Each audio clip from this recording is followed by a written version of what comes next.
សូមជូនព័ត៌មានវល់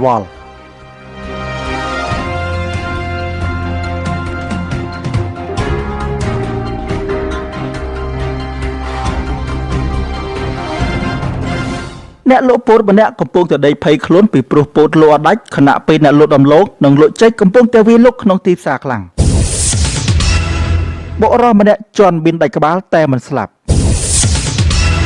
ព័ត៌មានពិស្ដាសូមស្ដាប់ឥឡូវនេះ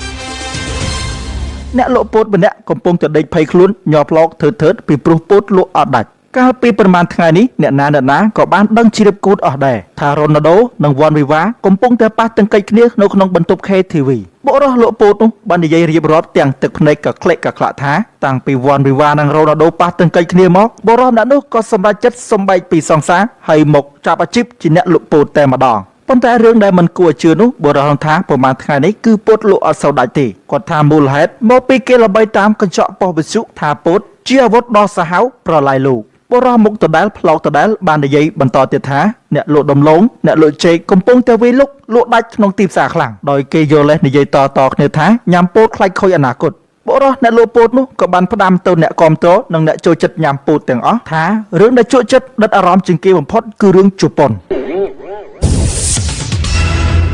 បុរសម្នាក់ជន់មានដាច់ក្បាលតែមិនស្លាប់កាលពីស្អែកយប់ព្រឹកម្សិលមិញមានបុរសម្នាក់ភេទប្រសុទ្ធដើរទៅជួអាចទាំងពាក់កណ្ដាលយប់ថ្ងៃត្រង់គាត់ដើរចេញពីផ្ទះដីប្រហែល80គីឡូពេលទៅដល់ព្រៃស្ងាត់គាត់ក៏សម្រេចចិត្តដោះអាវជួអាចតែម្ដងគាត់ដេកជួអាចប្រហែល5ម៉ោងគាត់ក៏លើកខោហើយត្រឡប់មកផ្ទះវិញតែជារឿងគួរអបអរសាទរគឺគាត់កំពុងតែដើរស្រាប់តែជាន់មីនតនបានផ្ទុះលាន់ដូចរន្ទះបាញ់